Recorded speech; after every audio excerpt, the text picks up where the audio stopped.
Namaste. I come here today with this video because I want to share with you the importance of mantras in my life, especially. I have been practicing mantras, using mantras for probably just as long as I've been doing meditation, which is over 10 years. And it's a very, very, very important thing in my life. I use mantras to center me, to ground me, to connect me to the universe, to connect me to the soul of the universe, to connect me to other people, to connect me to my ancestors and the spirit and, so much more, to ground me, to bring me peace, to be able to be a mom of many and do it well and do it peacefully. You need something, and I use mantras. So before I go any further, I'm going to start by saying that if you can hear in the background, there's a mantra going. It's the Gayatri Mantra, and it's by Deva Premal and Miten, and they are now my favorite artists to listen to. Awesome. I will leave, I'll try to leave a link to their YouTube, some of their YouTube videos, in the bottom of this video. If you're into that sort of thing, it's awesome. They're awesome. I did a lot of, their free mantra meditations with the Mentors channel. It's great.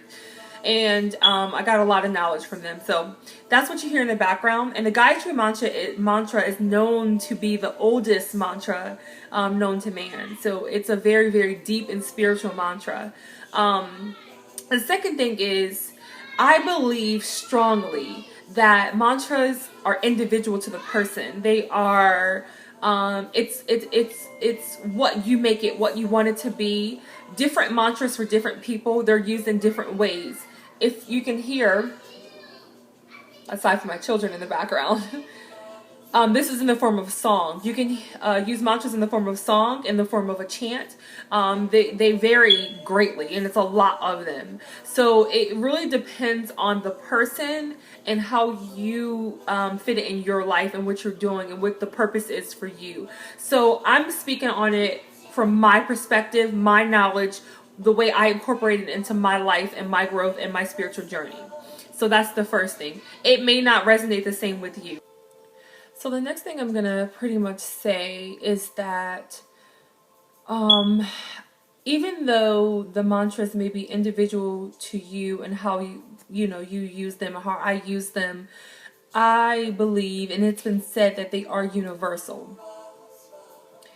Meaning that it's a sort of universal language shared by not only us, but by the universe and by our ancestors and people of the past, people of yesteryear, are chanting the same mantras. Mantras are typically Sanskrit, which is known as the one of the oldest languages, and it's sometimes called the mother language. So if we are all using the mother language, we are sharing something universally and spiritually.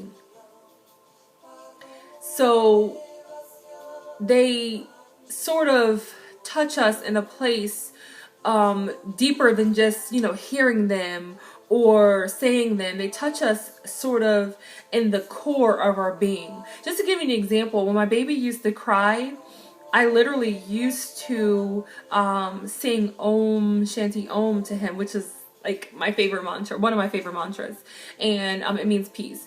And he would stop crying. He's almost 2 years old, and to this day, he still settles down when I chant mantras or sing mantras or play mantras for him. So I feel like they are familiar to him.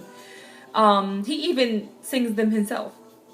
So, they are like a, universal language. And they have different meanings. There are mantras for peace, as I said before. Then there's, of course, Om, the universal mantra, the mantra of the universe, the language. They call it the cosmic yes. It's said that it's the sound that the universe made when it came into existence. Some call it the Big Bang. So Om is the language of the universe. You know, um, uh, there are mantras that, like the Saraswati mantra, it's the Trinity mantra.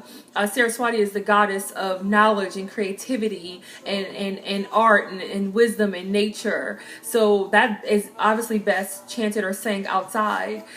So there's that mantra. There's mantra for abundance. There's mantra to ward off negative and bad spirits, mantras of protection. So there are many, many, many different mantras, and you can, use the sounds or vibrations to heal physical and mental illnesses. And I'm telling you, when I say that if I have a headache and I quietly chant mantras, I promise my headache calms down. I'm not going to say it goes completely away, but it calms the pain. So when I say to you that they are not just words and sounds, they are powerful vibrations. Vibrations that are, again, shared with the universe. Vibrations that are shared with ancestors. I'm not going to tell you that you should use mantras, but I will tell you they're very, very helpful in very, very different parts of your life. So I hope that you use mantras. I hope that you see the positivity, and you see the creativity, and you see everything that can come from using mantras. They are a tool in your spiritual journey. They are a tool in your life's journey, and we need them. We need them. We're always faced with adversities and problems, and we're faced with fears, and so you need as many tools as you can get, and mantras are yet another tool in your journey of life. So